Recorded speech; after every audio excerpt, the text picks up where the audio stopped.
What is going on, guys and girls? I've just been reading this Times 100 article and I don't know what to make of it. I will be honest with you. It's a bit techie, this one, because we're talking about influence, not necessarily sporting excellence. And I think there is a fine line between the two, a delineating line even, because, Henron, I think they're different, right? True or false, Eddie?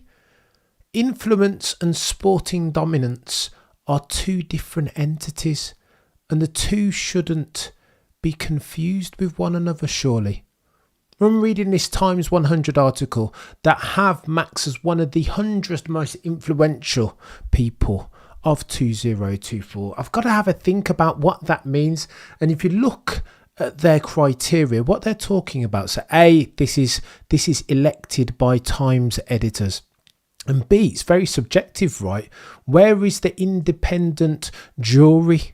Who is the ultimate arbitrator of what it means to be influential? What does that even mean, to be influential? Well, in my humble opinion, that means capable and having the capacity to affect change in real time. Does Max Verstappen have that courtesy of his sporting excellence? Well, you could probably argue as much. You could say so. And again, owing to not just the extent, but the frequency, the length and breadth of his domination in the game. Look, over the past 48 Grand Prix, he's only lost 10, 48-9, 48. He's lost 10. That's bonkers, 49 now. Holy smoke. And of the 10 he's lost, 3 of them have been to his teammate Sergio Checo Perez. This is unprecedented levels of dominance.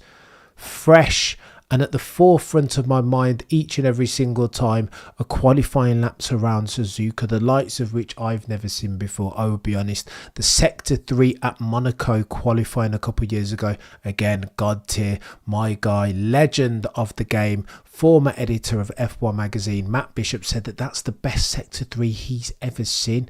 You guys remember him a couple of years ago overtaking one Charles Leclerc around the outside with a full tank of fuel in the wet 2016, again fresh in the memory, nailing champions like Nico Rosberg around the outside into turn 2. Holy smoke, who is this dude and who has he become? Again, the consistency as well. Overlay that with this, he doesn't miss. And you want proof of that. At last race at Suzuka, I was tuned in to see another God tier lap from Max Verstappen in qualifying, and we didn't get it. And I was shocked because thus far, hitherto, erstwhile, he's been delivering each and every single bloody time. We have become used to the excellence. The drive to survivation of F1 is indeed bored by it. Now, I know these races are monotonous to an extent, to some or extent or other, depending on who you are viewing F1, new or old fan. But yet and still, you got to give the guy praise for his excellence, the frequency and consistency of it.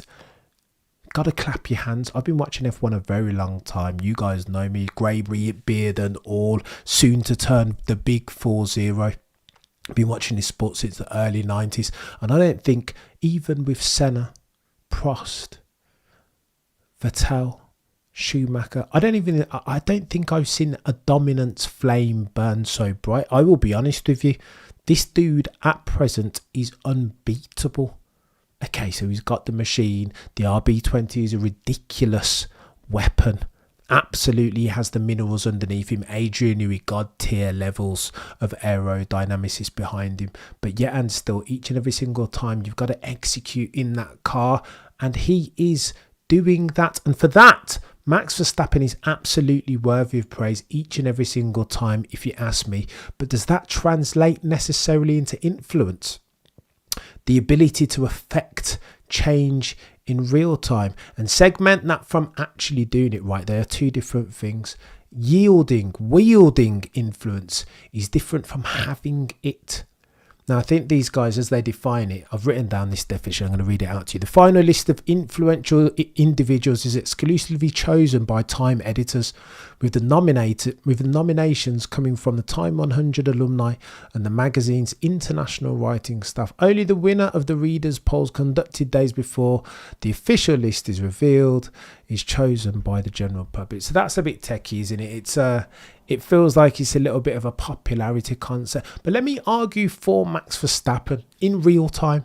Because if we're talking about the driver's market and his potential influence on the back of all of the Christian Horner shenanigans and allegations, all of a sudden, when we found out that Max had a clause in his contract that meant that if one Helmut Marko, consultant of Red Bull GmbH, the Austrian leg of, that if Marko leaves, he could too. You saw what the driver's market did, right? One of these, all of a sudden, everybody wanted to be in that RB20 car, inclusive of Fernando Alonso, potentially, well, not Lewis Hamilton because he's already moved. Alex Albon also wanted in. Liam Lawson, Danny Rick, Yuki Tsunoda. There wasn't a driver on that grid, Carlos Sainz Jr., who didn't want into that Red Bull seat. So in that sense, he's holding on to the pole seat in F1, is he not? Nobody's going to tell me that that's not wielding or yielding influence. Absolutely. 100%. Now the naysayers will say, well, Max is just a superstar in and of his own field. He isn't crossed over like a Lewis Hamilton, say. And listen, he's only 26, lest we forget. There is still time for that. To compare and contrast him to a 39-year-old Lewis Hamilton, who is absolutely a mainstream crossover star, courtesy of his great looks and his handsome ways and his cheeky smile and his twinkle in his eye. He's 39 years old, 7-time champion, got everything going for him, right? To compare and contrast Max Verstappen versus a Lewis Hamilton, in my humble opinion, is not apples and apple. It's just not. Different lengths of service, different time spans, different time in the game. It's not like for like. So I don't want to do that, especially when it comes to Max's star. And let's talk in another 13 years' time about Max's crossover star, how successful he is outside the cockpit. But yeah, and still they've given him influential levels. Let me read out what this Sean Gregory chap says.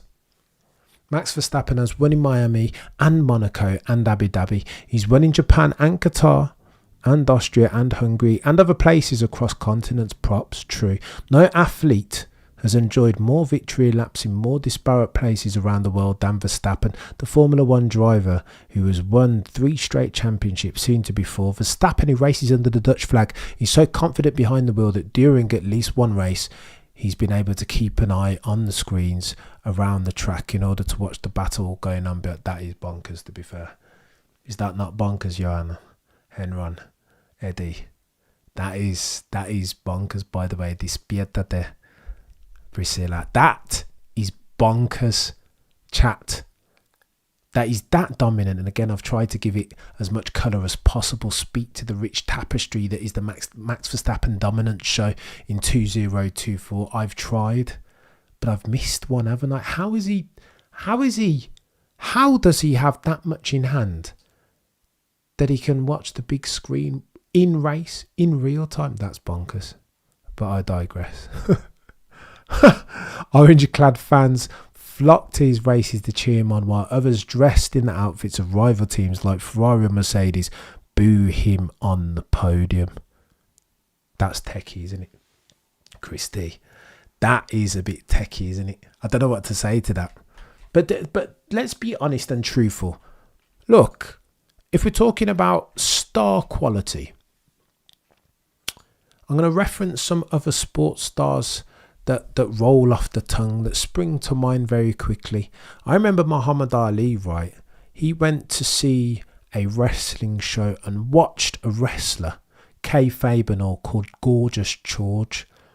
And Gorgeous, this was around the time of the civil rights movement, and Muhammad didn't want to go to Vietnam War and all that stuff, standing up for what he believed to be right, of course. And that's commendable by anyone's account.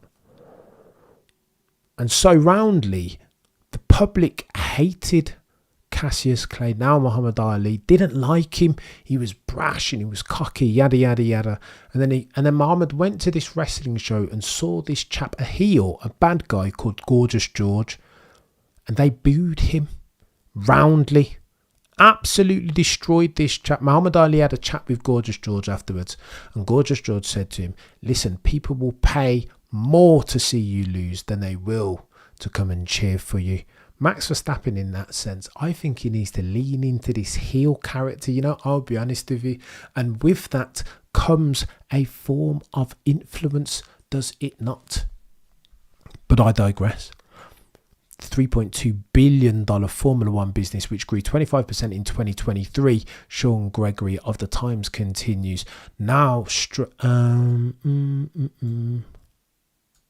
who's dominating? I've taken, there we go. 3.2 billion Formula One business, which grew 25% in 2023. Now centres on a single question, and here's where it gets techie.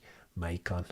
He's going to slip inside Cherry Blossom. Here's where it gets very techie. Can anyone stop Verstappen and the Red Bull machine? He's entrenched quite comfortably in the driver's seat. Holy smokes. And with that, Sean, I don't even know where I can take. Like, that's the truth. That's the truth. And if that's your criteria, if that's what we're basing it on, then of course you got to sandwich Max Verstappen into the Times 100 most influential, where, and I will close with this, where many Lewis Hamilton evangelists will cry foul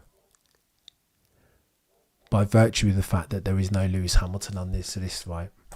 That's where it gets techie. NC Paddock, you're an absolute legend, sir.